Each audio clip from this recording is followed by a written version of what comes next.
Hello guys, स्वागत है आप सबका। तो आज हम बात करेंगे अदानी ग्रीन एनर्जी की। और अगर आप नए हैं इस चैनल के ऊपर दोस्तों, सबसे पहली बात है कि आगे जो है कल, आज रात को या फिर परसों और भी इसके ऊपर जो है कुछ अपडेट्स आ सकती है। कल भी हमने बात की थी। आज जो है कंपनी के मैनेजमेंट की तरफ से कुछ बयान आया है, वो हम देखेंगे।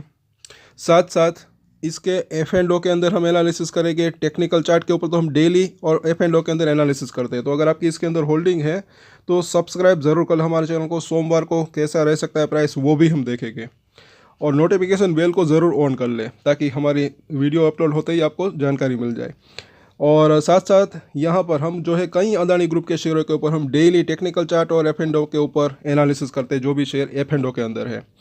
कई शेयरों के आने वाले सप्ताह में जो है क्वार्टर 3 के रिजल्ट भी आने वाले हैं। तो अगर आपकी इसके अंदर भी होल्डिंग है और इसके अंदर होल्डिंग है तो सब्सक्राइब ज़रूर करें हमारे चैनल को और अपने दोस्तों के साथ शेयर भी ज़रूर करें। सबसे पहले तो बात करें इसके रिज़ल्ट की, तो जो मुनाफा है 85% बढ़ा। और सीईओ ने जो है गिनाई उपलब्धियाँ। सीईओ का क्या कहना है ये ज़रा देख लेते हैं कि मुनाफा जो है यहाँ पर 85% ईयर ऑन ईयर बढ़ा है। 256 करोड़ से बढ़कर 474 करोड़ रह गया। अच्छा खासा मुनाफा बढ़ा है। लेकिन कल ही हमने क्या बात की थी कि ज़्यादा तेज़ी की संभावना कम लग रही है, क्योंकि एफ एंड ओ के अंदर ऐसे संकेत दिख रहे थे। बिल्कुल सही निशाना पड़ा। आज के दिन अगर बात करें तो ज़्यादा तेज़ी नहीं आई, लेकिन ज़्यादा गिरावट भी नहीं आई। तो इसको एक पॉजिटिव वे में ले सकते हैं। आज बाज़ार के अंदर भी गिरावट थी, फिर भी इसके अंदर ज़्यादा गिरावट नहीं आई। तो ये चीज़ इसको अच्छी कह सकते हैं कहीं ना कहीं। और पिछली तिमाही में अगर बात करें कंपनी का मुनाफा कितना था, जो है मुनाफा 39% ईयर ऑन ईयर बढ़कर जो है 515 करोड़ रहा था। ये तो पिछली तिमाही की बात है। रेवेन्यू जो है वो उसके अंदर ज़्यादा बढ़त नहीं आई। 2311 करोड़ से बढ़कर सिर्फ 2365 करोड़ रही। अगर रेवेन्यू पे अच्छा खासा बढ़ता तो ज़्यादा बेहतर रह सकता था। कल इसके ऊपर हमने जो है डिटेल में एनालिसिस की है, क्यों ये हुआ होगा, ये क्या हो सकता है। तो वो वीडियो आप चाहे तो ज़रूर देखें। और क्योंकि पावर कंपनियां होती है, अगर मैं यहाँ पर बताऊँ आसान भाषा में, तो कई बार क्या होता है कि कुछ पेमेंट उनको क्या होता है, हो सकता है कि बकाया भी हो सकता है। तो उस वजह से भी हो सकता है कि इसका रेवेन्यू ज़्यादा नहीं बढ़ा हो। क्योंकि जैसे कि अदानी पावर की अगर हमने बात करें तो आपको पता होगा कि वो बांग्लादेश से उसका अच्छा खासा पैसा बकाया है। इसके अंदर इतना ज़्यादा तो नहीं, लेकिन थोड़ा बहुत हो सकता है कि जो है मतलब कि बकाया हो सकता है ये। क्योंकि कैपेसिटी तो जो है इसकी अच्छी खासी बड़ी थी, लेकिन फिर भी रेवेन्यू के अंदर हालांकि बढ़त तो देखने को मिली, लेकिन थोड़ी सी। लेकिन आगे वो भी अच्छा रह सकता है, क्योंकि आगे देखें ईबिटा जो है वो भी फ्लैट रहा तकरीबन ओवरऑल। और इस बार जो है इतना रहा ईबिटा इसका। और वही जो है उनका मार्जिन है वो थोड़ा सा बड़ा है। यहाँ पर घटकर लिखा है, लेकिन ये टाइपिंग मिस्टेक हो सकती है। 67% के आसपास से बढ़कर 72% रहा। और यहाँ पर अगर देखें ओवरऑल इसकी अगर समरी ले लें तो ये सब हमने देखा। और जो है मेगा प्रोजेक्ट पर चल रही तेज़ी से काम चल रहा है, वो क्या क्या है ये ज़रा देखें। इसको समझने की ज़रा कोशिश करें कि अदानी ग्रीन एनर्जी ने बताया कि कंपनी जो है गुजरात के खावड़ा में क्या है 30 गीगावाट का एक मेगा रिन्यूएबल एनर्जी प्रोजेक्ट पर काम कर रही है।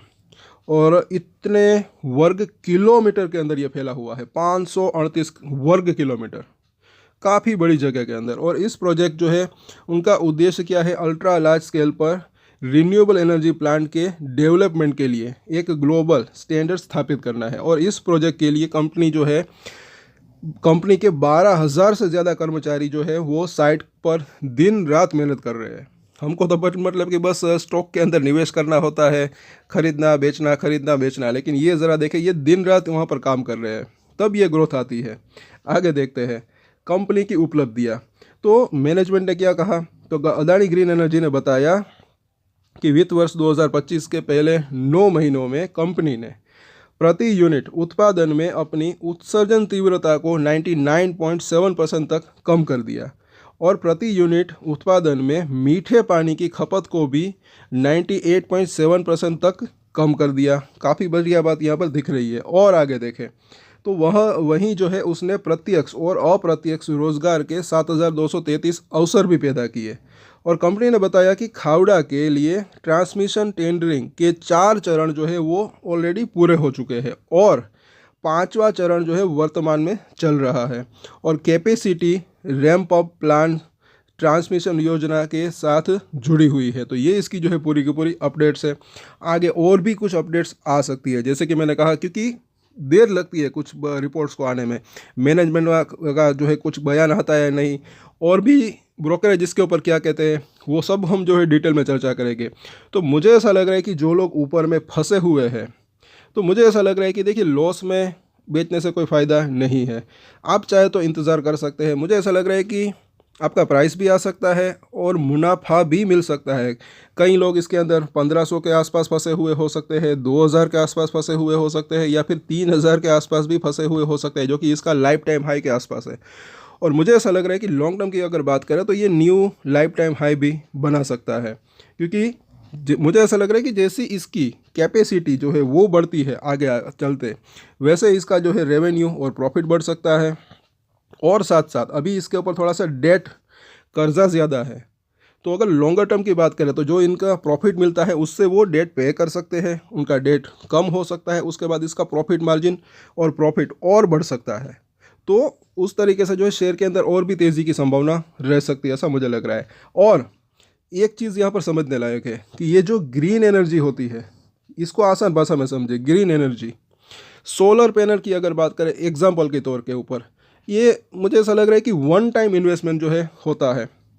एक बार सोलर पैनल जो है हम डाल देते हैं, उसके बाद एक रेगुलर जो है इनकम इनके लिए जो है आ सकती है। मतलब कि सोलर पैनल अगर हम हमारी छत के ऊपर भी लगाते हैं, एक बार इन्वेस्टमेंट कर दिया, उसके बाद जो है सालों साल वो बिजली पैदा करती रहती है और एक अच्छी खासी मतलब कि इनकम आ सकती है इस तरीके से। तो ओवरऑल अगर देखें तो लॉन्ग टर्म में अच्छी तेज़ी की संभावना रह सकती है। और अगर शॉर्ट टर्म की भी अगर बात करें, शॉर्ट टर्म की अगर बात करें तो यूएस की तरफ से वो जो इनको आरोप लगे थे, उनके अंदर इनको कुछ राहत मिल जाती है, तो जल्दी भी तेज़ी की संभावना रह सकती है। फिर मुझे ऐसा लग रहा है कि ये कम से कम जो है 1500 तक आने की इसकी संभावना रह सकती है, क्योंकि ये 2000 से घटकर 1000 के आसपास आया। तो पहले तो जो है ये 1500 तक आने की इसकी संभावना रह सकती है। उसके बाद अगर 1500 आता है तो फिर डेली इसके ऊपर तो हम चर्चा करते ही रहते हैं।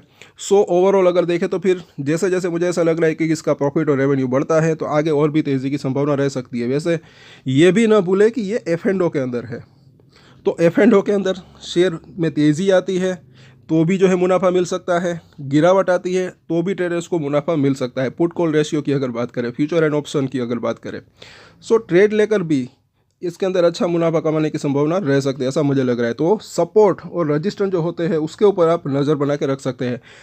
अभी अगर चार्ट की बात करें इन द शॉर्ट में, तो 900 रुपये से लेकर 850 बड़ी रेंज की बात करें नीचे में, और ऊपर में जो है 1100 से लेकर 1120, ये एक जो है रेंज बनी हुई है ऐसा लग रहा है। सो इनके बीच में ये फंसा हुआ है। चार्ट के ऊपर हम डिटेल में चर्चा करेंगे और F&O के अंदर भी। तो सब्सक्राइब ज़रूर कर लें अगर आपकी इसके अंदर होल्डिंग है हमारे चैनल को। आगे और भी आज रात को कुछ अपडेट्स आएगी तो वो भी हम चर्चा करेंगे। सो आज के वीडियो में इतना ही। और एक स्टैंडर्ड डिस्क्लेमर जो कि मैं हमेशा देता हूँ, आप कोई भी ट्रेड ले उससे पहले अपनी रिसर्च करें, अपने फाइनेंशियल एडवाइजर की सलाह ले, उसके बाद ही कोई डिसीजन ले, और डिसीजन ले तो उसकी जिम्मेदारी मेच्योरिटी के साथ खुद ही ले। ये वीडियो मैंने एजुकेशन पर्पज़ के लिए बनाया, मेरी तरफ से कोई भी बाय या सेल की रिकमेंडेशन नहीं है। Thank you.